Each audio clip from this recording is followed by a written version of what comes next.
কালীঘাট মায়ের মন্দিরে গিয়ে সেদিন তো মায়ের দর্শন হয়নি, কিন্তু মায়ের ভোগ প্রসাদ কিন্তু আমি পেয়েছিলাম। Everyone, welcome back to my mini blog. আমি হলাম রিমা। তো সেদিন চলে গিয়েছিলাম কালীঘাট মায়ের মন্দিরে।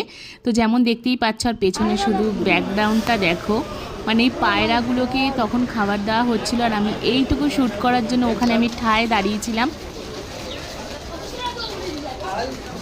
তো 4 নম্বর গেটের কাছে আমরা চলে যাই, ওখানে সবাই ভোগ খাওয়ার জন্য ওয়েট করছিল। হাই গাইস, তো আজকে চলে এসেছি কালীঘাটে মায়ের মন্দিরে। মায়ের ডাকে আরও একবার চলে আসলাম।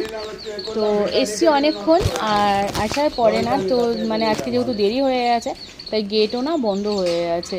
মানে এখন মানে মায়ের পুজো দেওয়া যাবে না, তাই ততক্ষণে আজকে যেহেতু মঙ্গলবার, তাই আজকে বজরংবলীর পুজো করে নিলাম, আগে হনুমানজির পুজো করে এখন বসে আছি। এরপরে আমরা আজকে ভোগ খাবো। বাড়ি আছে, তো বাড়ির সামনেটা দেখো এরকম, তো এখানটা একটু বসার জায়গা পেয়েছি তাই বসে পড়েছি। খুবই পা ব্যথা করছিল, অনেকক্ষণ ধরে ওয়েট করছিলাম আমরা। আর যেহেতু ওই দিনকে একটু দেরি হয়ে যায়, তাই জন্য কিন্তু মায়ের মানে মন্দিরের গেট বন্ধ হয়ে গিয়েছিল। তো এই রাস্তাটা দিয়ে কিন্তু যেতে হবে 4 নম্বর গেটে, ওখানে কিন্তু ভোগ দেওয়া হয়। মানে কি বলবো, আমি অনেক দিন ধরে ভাবছিলাম যে কবে মায়ের মন্দিরে আবারও আসবো আর ভোগটা খাবো। এই সুযোগটা আমি হাতছাড়াই করবো না। চলো দেখি অবস্থা। হ্যাঁ, খুলেছে।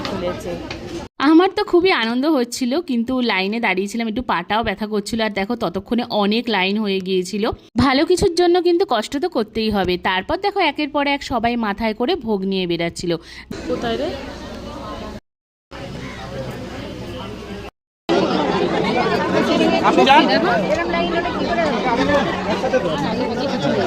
এমনকি দেখতেই পেলে যে ঝামেলা লেগে গিয়েছিল, একটু সামনের মানুষের কনফিউশন হচ্ছিল কে আগে কে পরে।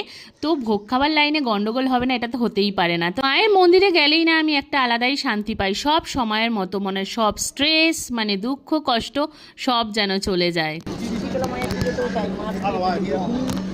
লাইনে দাঁড়িয়ে আছি, চারিদিকে অনেক ভিড় রয়েছে, লাইনে দাঁড়িয়ে আছে অলরেডি ফোন নেওয়ার জন্য। আর আমি তো শুধু লাইনে দাঁড়িয়ে ভাবছিলাম যে আমার নাম্বারটা কখন আসবে, যখন আমি ভোগ পাবো। তো এখানে সবাই দেখতে পাচ্ছ দালানের ওখানে বসে আছে, সবাই কিন্তু ভোগ পাওয়ার জন্যই বসেছিল।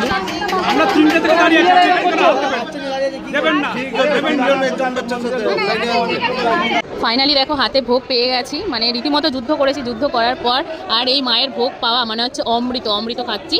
তো এখন আমি খাইনি, এবার আমি ভোগ খাবো। তোমরাও ভোগ দর্শন করে নাও, মানে কালীঘাটের মায়ের মন্দিরে ভোগ প্রসাদ এখানে দিয়েছে, পোলাও, আলুর দম আছে, আর আছে পায়েস। তো ভোগ দর্শনে দুর্ভোগ কাটে, মা তোমাদের সবার মঙ্গল করুক। ভিডিওটা ভালো লাগলে একটা লাইক করে দিও, আর কমেন্টে লিখে দিও জয় মা কালী। কালীমার কৃপায় আমরা যেন সবাই খুব ভালো থাকতে পারি, সুস্থ থাকতে পারি। দেখা হচ্ছে আবার এরকম সুন্দর ভিডিওর সাথে। বাই।